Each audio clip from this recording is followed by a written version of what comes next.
And hello everybody, welcome to another edition of the Druids Dozen. I apologise, this episode's a bit late, only I've had a few technical issues recording this week's episode, so yeah, bear with me, but we'll plough on. Yeah, my name's John Wisby, I am the known as the Rock Druid. I do a couple of radio shows, links to which are down below and over there, or over there, whatever it is. I can't remember, I didn't set up today, but anyway. Yeah, 12 albums I'm going to chat about for a couple of minutes each.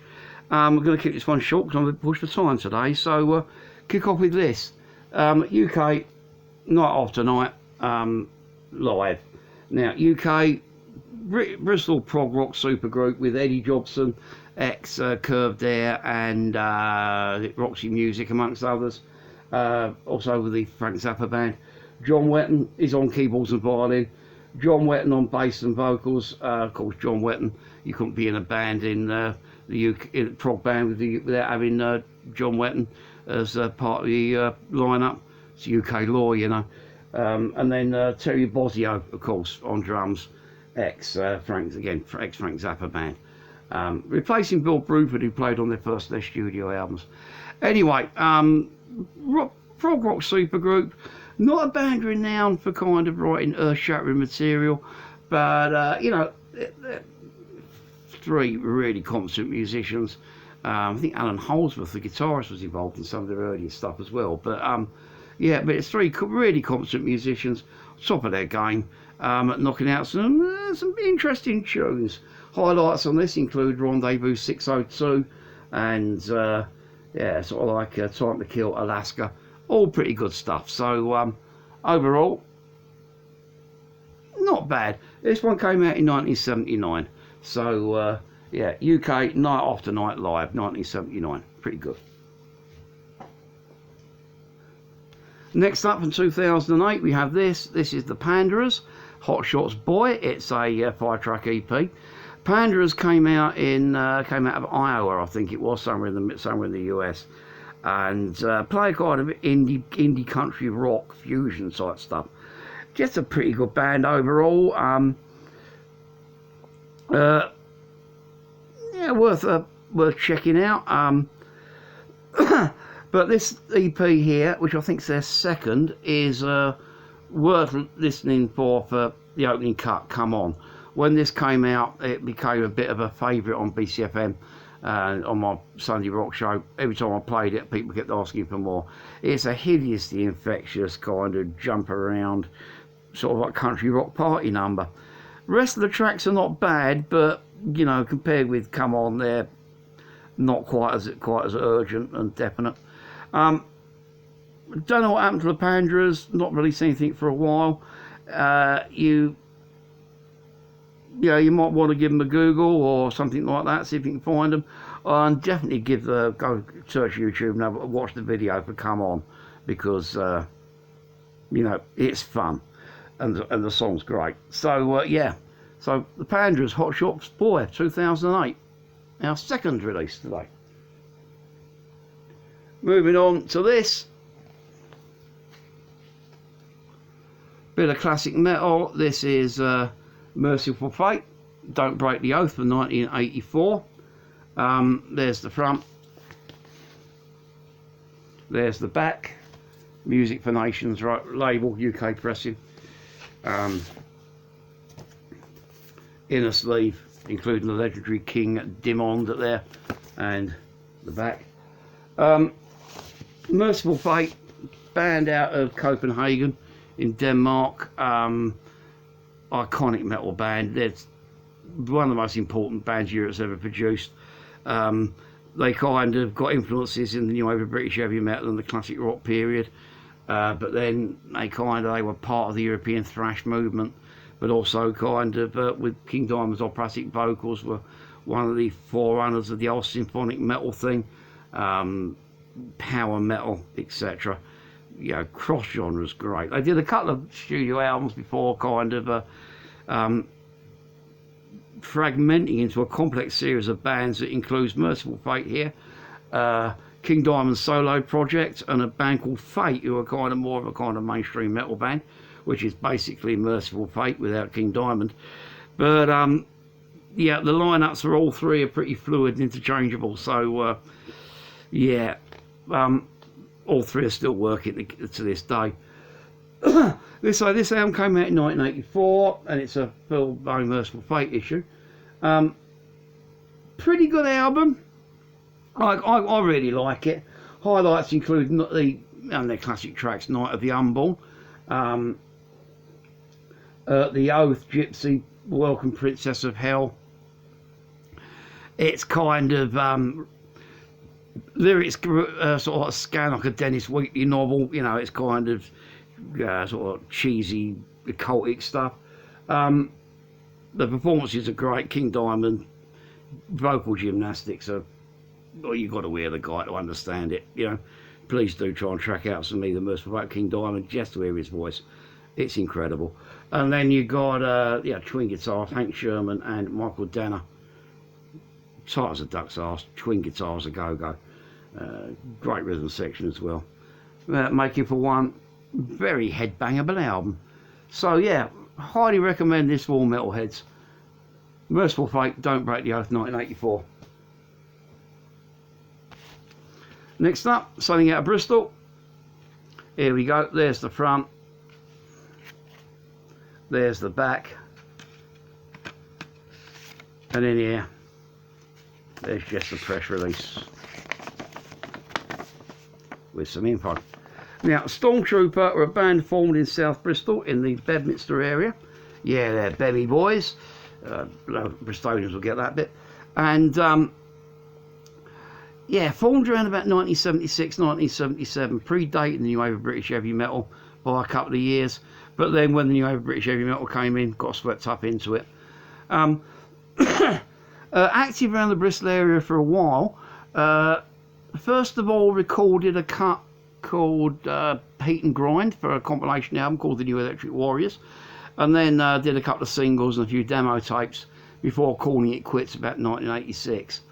Now in Bristol we got a label called Bristol Archive Records. They kind of searched down the obscure Bristol bands and sort of reissue some of their stuff as limited editions.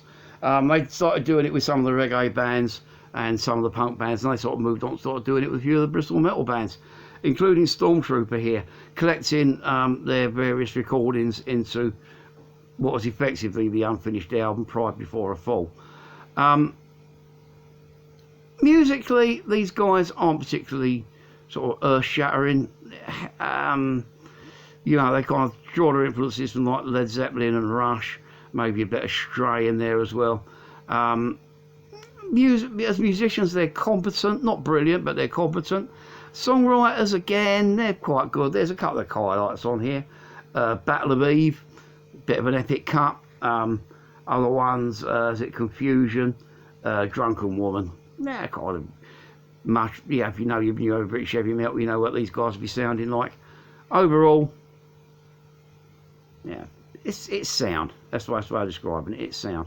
So yeah, only 200 copies of this actually released, plus about another 20 or 30 promo copies. So getting a physical copy may be a bit obscure if you're interested, but for those of you who know British heavy metal, it's still available for download via Bristol Archive Records. So if you kind of want to check out another obscure bit of new British heavy metal, check them.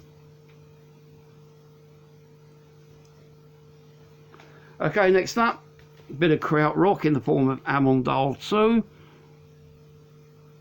This lot are kind of, well, they're krautrock.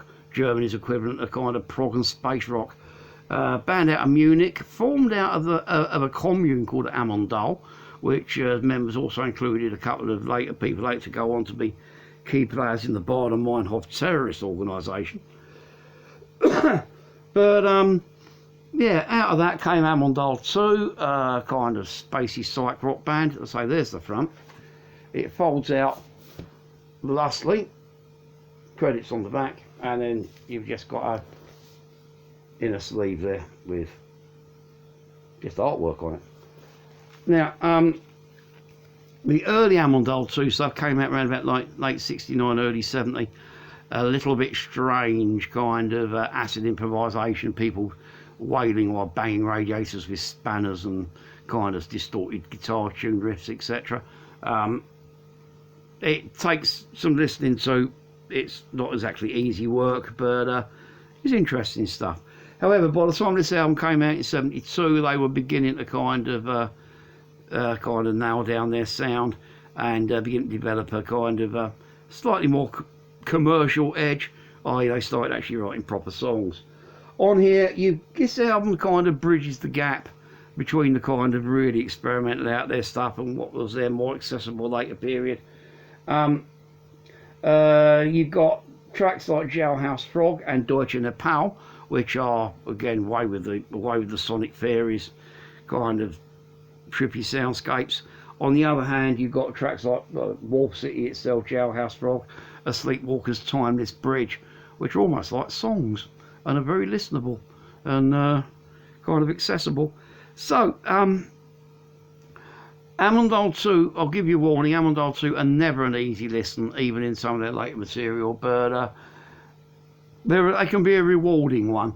And if you're interested, Wolf City for 1972 is a good place to start.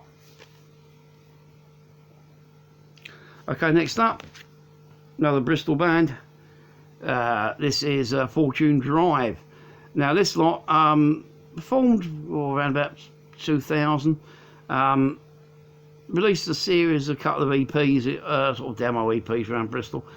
My band Alien stashed in, gigged them a couple of times, and then they got themselves snapped up, released this, which was I think it's actually dented the album charts in the UK, and before breaking up all within the space of about 6 years.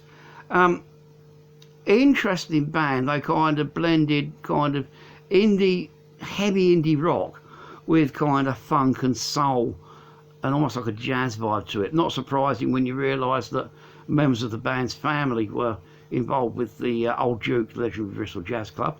So I meant to show you there, and there's the back. If I open the thing here,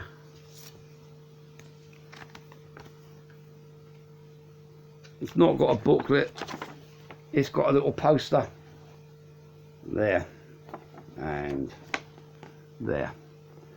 Like I said, very much a Phoenix band, very much a kind of I'd say flash in the pan, but you know, they weren't here, they were here, and then they were gone again. Don't know whatever happened to them. They just vanished off the circuit. I think some of them may have turned up in other projects, but yeah, it's a shame because they had a lot of potential. They were a great lot. They used to do a great live performance, and this album here, say 2008's A Modern Question, their one and only studio album, is well worth checking out. It's funky, it's soul-y. Favourite cut on here is a song called My Girlfriend Is an Arsonist, worth listening to just for the title itself. So, yeah, 2008's A Modern Question by Fortune Drive. It's cool, it's good. Go get. If you can find it, it might take some tracking down, that one.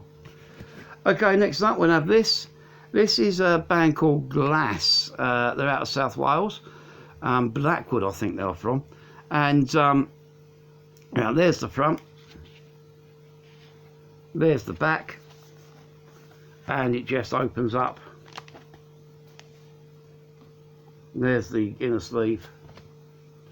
There's the disc. There.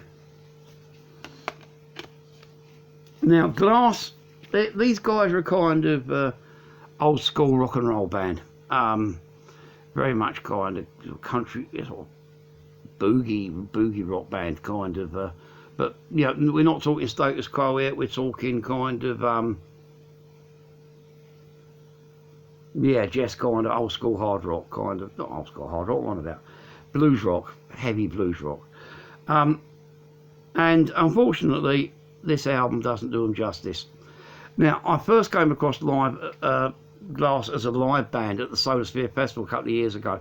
As often happens at festivals, some of the bands that were on the bill that day ended up kind of hanging out together, and we were all sitting around to watch this lot because we got told they were pretty good. They walked on, and that guy there, James Oliver, put in one of the best One of the best guitar playing performances I've ever seen. The guy, I mean, I've seen some pretty damn good guitarists, including people like Santana and Eddie Van Halen over the years. That guy can match him. He is an absolute genius. Think Wilco Johnson plus. Amazing player. They were a big sort of table in this big barn full of musicians with collective jaws on the floor, idolising and worshipping the guy. Went and brought this. Now, sadly, this album doesn't really do them justice.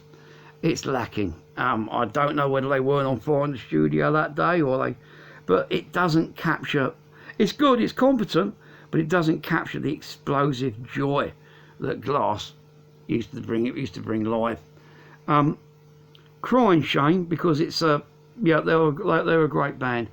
I've heard they're actually on hiatus at the moment, but maybe worth. You should still be able to get this album, which came out in 2017, and I know James Oliver's doing some solo stuff as well. So yeah, Blue by Glas. Pick it up, it's good, but go see them live, they're better. Okay, next up we shall have a bit of this. Bit more new over British heavy metal for you.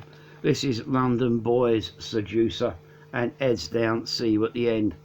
There's the front. There's the back, and if anyone's interested, I'll show you this. Stud Records, quite an obscure label. Now,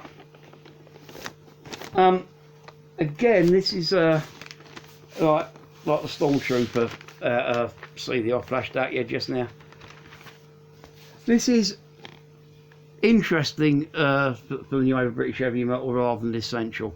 I don't know that much about Seducer. I know they produced a couple of albums, this being the second. I can't remember what the first one's called. I've got it around somewhere. But they've never been a band that's really blown me away. They've always been in the kind of more interesting category rather than brilliant. And as in interesting. But, they're not bad, but nothing to write home about. You got a guy called Chris Hunt, guitar and vocals. Not the greatest guitarist in the world. The guy can knock out a decent riff, and his voice ain't that bad, but nothing to write home about. And the rhythm section, Phil Smith, Tim Haywood. Now, Tim Haywood rings a bell. I think he might have gone on to someone else. I can't remember who. If you do know, answers in the comments. But yeah, got to point out as well the album cover here. Rumour has it it's what inspired the Warriors of Genghis Khan by Bad News. How true that is, I don't know. And the fact this was produced by Martin Turner, the Wishbone Ash bass player, former Wishbone Ash bass player. But beyond that, I don't really know that much about it. I do know that the production's great. The songwriting, not so much so. There are a couple of highlight parts on here called like Die You Bastard and Halsham and is it The Haunting. Other parts like Prostitutes, kind of suck up to the very worst of the misogynistic ego violence of the whatever that quote is from Dawn French or Jennifer Saunders does in Bad News. But anyway, yeah, maybe worth checking out if you're a new over British heavy metal completionist. Maybe not. I don't know. But anyway, this is Heads Down, See You at the End by Seducer, 1986.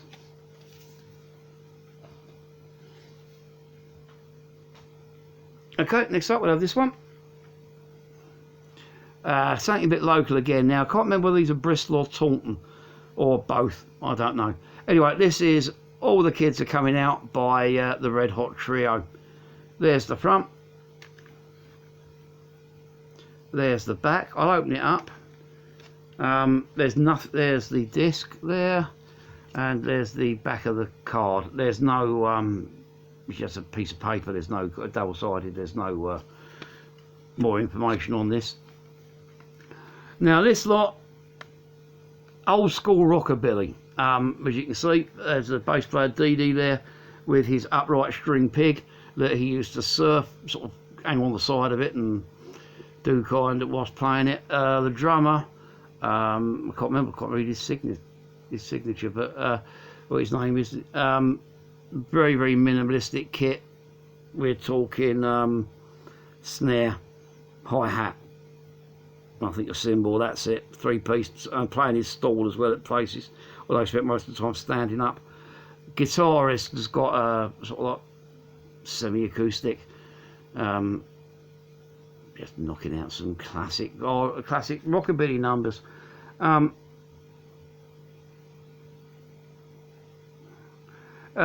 This album here came out in, I think it's about 2011. It's a couple of covers, mainly original material, and God, it sounds like these guys just went into the studio, sat up and played live, old school style. It does capture that kind of 58 sort of rockabilly vibe to it, you know. Again, another band that Alien Station have ended up on the same bill as a couple of times over the years. Really, really impressive live performance. You know, if you're into bands like the Stray Cats, the Polecats, etc., maybe the Meteors, it'll be right up your street. Highlights on here include Jumping with the Wild Cats, Chopping and Changing, Long Black Shiny Car. Every track just comes at you one after another like you're at a sock hop circa 1959. Yeah, don't know whether it's still available. I think the band is still going, and it's well worth checking out. Yeah, all the kids are coming out by the Red Hot Trio. Good stuff. Leads us on to this.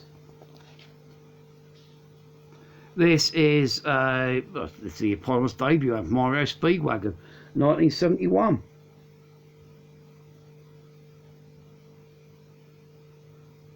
Yeah, it was 1971, yeah. Now, this is a classic early REO Speedwagon. This goes back long before the MTV power ballads, long before that kind of classic heavy rock and hard rock and roll stuff they were doing in the mid-late 70s. This is a band finding their feet and exploring their musical styles.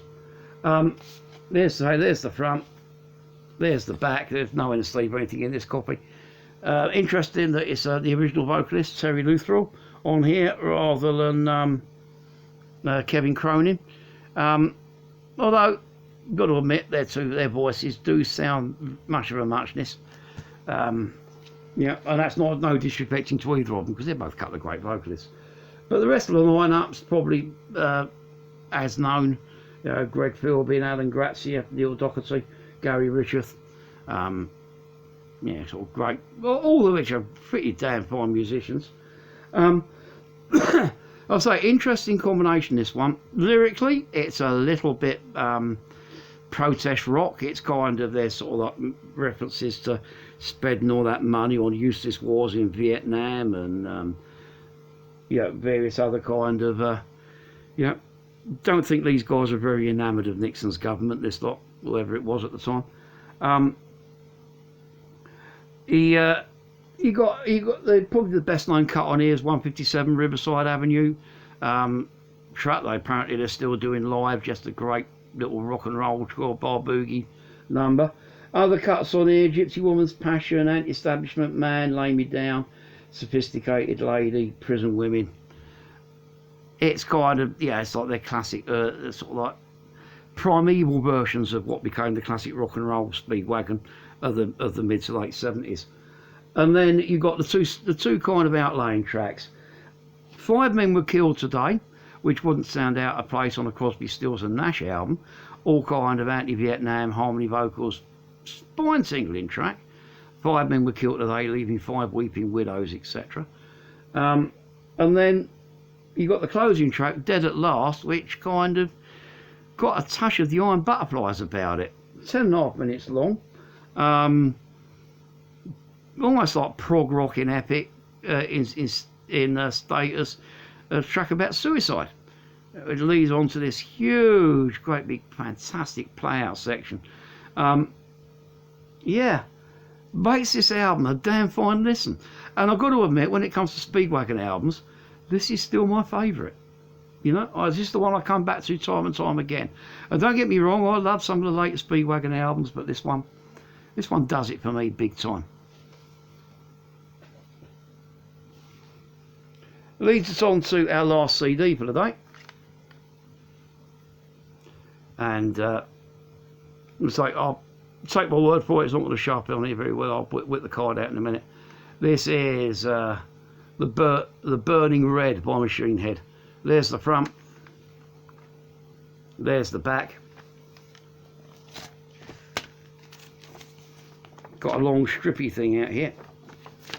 Long strippy thing of lyrics and photographs and credits, etc. And there's the disc. Now, Machine Head are one of those kind of bands that I've only recently, I'll be honest with you, the last few years really been getting into. You know, they were kind of one of these bands that not really kind of had listened to much over the years when I was, you know, when they were around. This album came out in 1999. Didn't really pay much attention to them at the time, but then when I started on BCFM, and I wanted to kind of make the sort of like, you know, I've been doing classic rock shows on radio up until then, and I wanted to do something a bit more up to date and relevant. Meant that I started to get exposed to bands like Machine Head, Killswitch Engage, Lamb of God, Avenged Sevenfold, you know, As I Lay Dying, etc. The kind of more contemporary US metal bands. And, you know, funny enough, I began to like what I hear.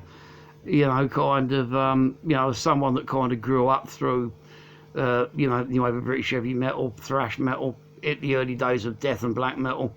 You know, my kind of musical colour palette is pretty broad, and began to find that bands like Machine Head and Killswitch Engage especially, the others are okay, but those two especially began to really ring my bell.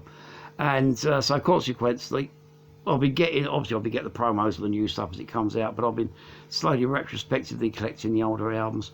And this, when it comes to Machine Heads, is probably my favourite. It contains cuts like Enter the Phoenix, I Defy. It's heavy, it's in your face, really, really well played. Yeah, kind of people that, you know, like your softer, more sort of like established, clean singing metalheads. Older guys may find it a bit inaccessible, but you know, if you can tolerate some screaming death grunts, you know, the music's there, even if you don't like the vocals. That's what I'm trying to say. Although I do quite like the vocals. Yeah, not much else to say. It's a fairly well-known album. I think it's one of their first or second album overall. Something that, you know, I don't really know that much about bands like this, so I don't really know where it fits into their discography, but it's pretty good, and I would recommend it. Yeah, give it a listen, you know, if nothing else. Yeah, The Burning Red by Machine Head, 1999. Leads us on to the final one for this week, and here we go. This is Black Sabbath's Technical Ecstasy. There's the front, there's the back, and yeah, no, not the, where has it gone? There's a sleeve here, lyrics, credits, etc. Now, I feel this is obvious. This is sometimes a criminally overlooked album in Black Sabbath's discography. I'll go as far as to say it's one of my favourite of the Aussie period albums. It's a little bit more kind of dabbles in, I don't know. It sounds a little bit different from some of their earlier stuff. A bit more prog rock. Still got some classic tracks on here. There's Tony Iommi's, yeah, there is fantastic Tony Iommi riffs on here, as always. All Moving Parts Stand Still, in my opinion, is not only one of Sabbath's finest numbers, but one of the greatest riffs Tony Iommi ever wrote. Yeah, it's got She's Gone, which is a bit of a, I find, you know, I don't like Ozzy Osbourne. I'm not a big fan of Ozzy Osbourne's vocals anyway, but on that one it's a whinge, and it's a track that I miss. But that's countered with the fact that It's Alright, which is a song with a Geezer Butler vocal on it.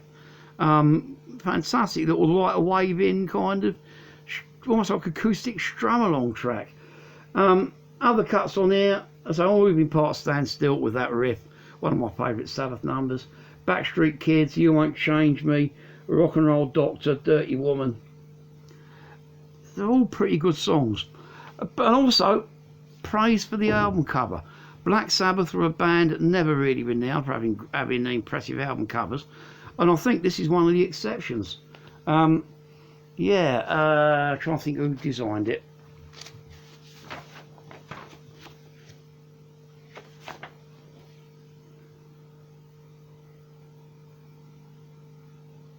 Yeah, where we go?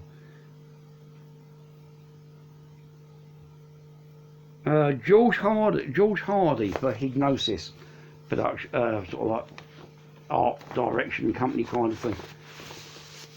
Stunning album cover of robots dueling on an escalator. Yeah, I've always liked this album cover ever since I first discovered it back in the early 80s, and it meant that I've had a copy of this album for a long time.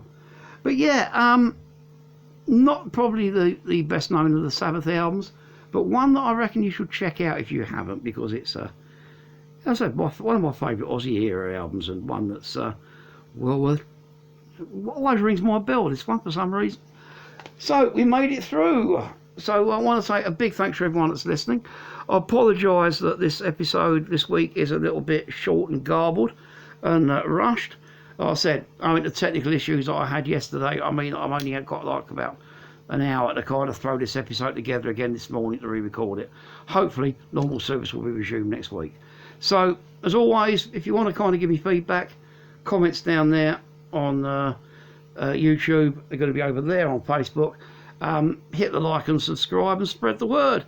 And let's just talk. And if you want to kind of get back to me and talk music, feel free, because I love talking about music. And unable to go and see any live at the moment with lockdown, it's the best we can manage. So until next week, peeps, keep safe, keep distant, and loves you all. I'm out of here. Bye.